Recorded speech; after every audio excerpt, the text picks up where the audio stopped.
día como hoy, fue asesinado en el año 1914 el archiduque Francisco de Habsburgo, Fernando de Austria, y ese asesinato provocó lo que sería la Primera Guerra Mundial. Es curioso, y guardando las distancias, ese asesinato iba a provocar que salieran todos los demonios tras la primera y provocar la primera gran conflagración mundial. Y en República Dominicana el asesinato de Moncáceres, guardando las distancias, también provocó la salida de todos los demonios. Y parece que los demonios están afuera, y yo me pongo a ver la prensa nacional y me encuentro, por ejemplo, con que en uno de estos periódicos me aparece que en un foro de derecho constitucional que se realiza en Madrid, un jurista, Enrique Arnoldo Alcubilla, advierte que la reelección sería un golpe de Estado en República Dominicana. Me llama de entrada la atención ver cómo fuera de aquí parece estar regado y tener tanta importancia la República Dominicana en el plano jurídico internacional. Así que me detengo a ver la noticia y a ver con quién precisamente le había trabajado.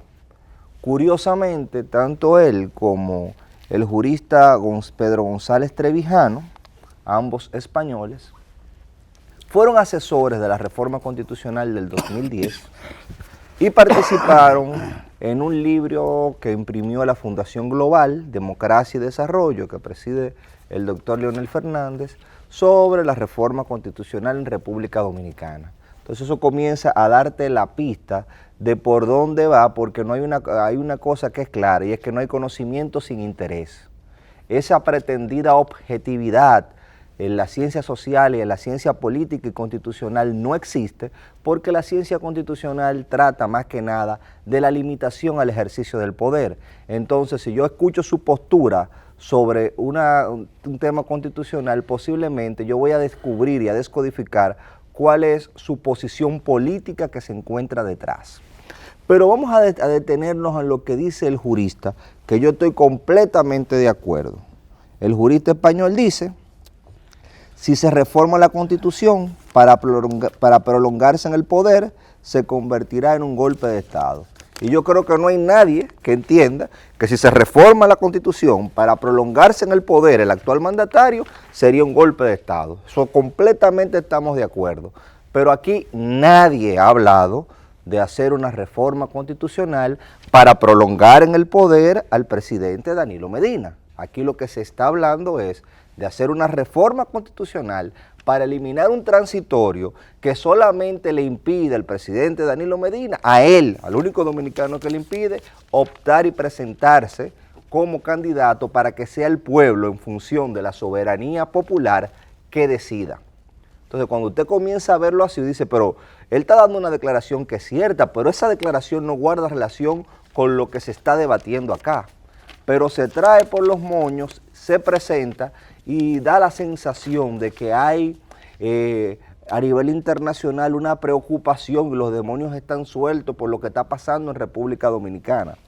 De igual manera, veo que se realizó un foro sobre la libertad, un foro muy importante de quienes pregonan y proclaman por lo general la libertad de las empresas a negociar, algo que es interesante, me gustaría conocer más de ese tema.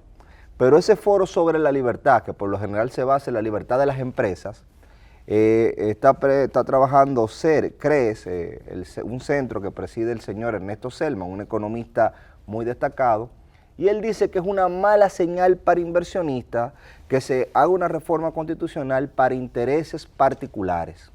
O sea, yo también vuelvo y digo, es verdad, una reforma constitucional para intereses particulares es completamente nefasto y eso no tendría sentido, da una mala señal.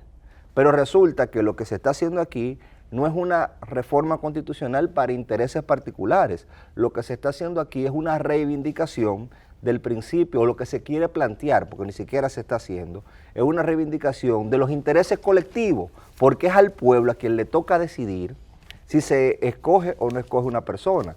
Entonces, cuando usted me habla de que usted habla de la libertad, un foro por la libertad, y me quiere impedir la libertad de decidir, usted tiene una contradicción. Sobre todo cuando me dice que lo que afecta a las inversiones en República Dominicana no es el anuncio de paralización en el Congreso y de hacer desorden en el Congreso. Lo que afecta el clima de inversión en República Dominicana es que se realice una reforma constitucional para que precisamente habilite la libertad que tiene el pueblo de decidir. Entonces es una gran contradicción. Usted está en un foro de la libertad, pero no quiere que el pueblo tenga libertad de decidir. Y me confunde el debate porque me dice que es una cosa de intereses particulares. No, es que los intereses colectivos es lo que nosotros abogamos para que sea el colectivo que decida, no que un grupo impida que el colectivo decida. Eso sí es una violación a la libertad de decidir.